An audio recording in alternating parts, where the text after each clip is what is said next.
Shule zetu zinafundisha hesabu kwa ustadi mkubwa, lakini ni nadra sana kufundisha namna ya kuzitumia fedha kwa usahihi. Je, unajua kuwa msingi wa nidhamu ya kifedha kwa mwanao hauishi darasani, bali unaanzia kwako mzazi au mlezi? Leo katika makala ya Fulusi, Idi Uwesu anaangazia maswali mazito ambayo wazazi wengi hujiuliza wanapotaka kuwajengea watoto wao tabia ya akiba na matumizi bora.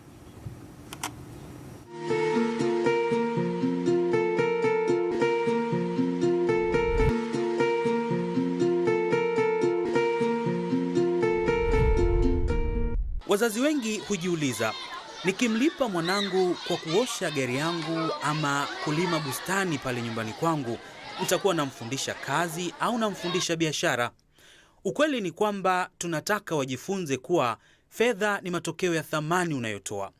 Mpe majukumu ya ziada ili aone tofauti ya wajibu na ajira. Amina Haigai ni mkufunzi wa masuala ya fedha. Kwa hiyo mzazi ndo utajenga ile namna bora katika huo uwanja wa kwamba kipi afanye nimlipe, kipi asifanye nimlipe. Alafu ukisha mlipa, muachie hiyo hela. Msikilize, ataenda kununua bolibo, atakwenda kununua soda yote. Alafu baadaye mwanangu, nilikulipa 2000, hivi ulifanyia nini? Anakwambia nilinunua crips, nikanunua pipi, nikampa rafiki yangu 500. Kwa siku ya kwanza nini wala nini, mwambie sawa, ilikuwa ni jasho lako, unatakiwa utumie katika namna ulivyoamua. Lakini kwa nini usingetunza buku? Kwa hiyo pale unaanza kumjengea ile hatua kwamba anatakiwa nitengeneze, nisitumie yote. Mtoto anapotaka mdoli au gemu jipya, usiseme tu hatuna pesa. Sema hiyo haipo kwenye bajeti ya mwezi huu. Hii inamfundisha kuwa pesa ina mipango. Mfundishe kuchelewesha furaha. Akisubiri na kuweka akiba mwenyewe, thamani ya kile anachonunua inaongezeka mara 2. Hapa wataalamu wana maana ni muhimu mtoto kujua mahitaji na matamanio. Na ajue kabisa kwamba uhitaji ndio vitu ambavyo ni vya msingi, kama labda ada ya shule, chakula, maradhi pamoja na nguo. Lakini vitu ambavyo ni matamanio ni kama juisi, soda na vitu vingine ambavyo sometimes sio vya muhimu. Lakini vitu vya msingi pia ni kumgawanyia katika pesa katika makundi matatu. Ajue jinsi ya kuweka akiba, lakini vile pia ajue pesa ya matumizi, na ajue kwamba ni asilimia gani ambayo anaweza kabaki nayo. Je, unamficha mwanao hali yako ya uchumi?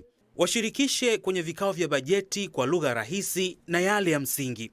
Hata hivyo, yapo ya kuzingatia. Kwa hiyo tuwashirikishe, lakini kwa kuangalia umri wao na uwezo wa kupokea na hata kuelewa ule ushirikaji tunafanya. Wakati mwingine unaweza kumshirikisha mtoto, kumbe ndio unampa stress. Kwa sababu nikwambie tu ukweli, watoto wengi hawanaga hero mwingine isipokuwa baba yake na mama yake. Ndio masuperhuman kwao. Lengo ni kumfundisha namna gani vitu vinapaswa kufanyika, hasa katika maisha yao ya kila siku yanayohusisha mipango na matumizi.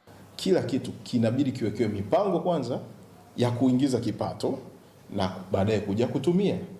Sija kaingia kwenye kitu ambacho tunakiona sasa hivi na hii trend ya mikopo.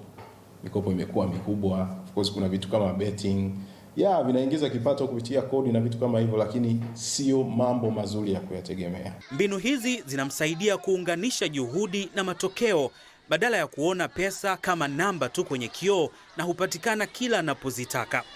Idi Uwesu, makala ya Fulusi.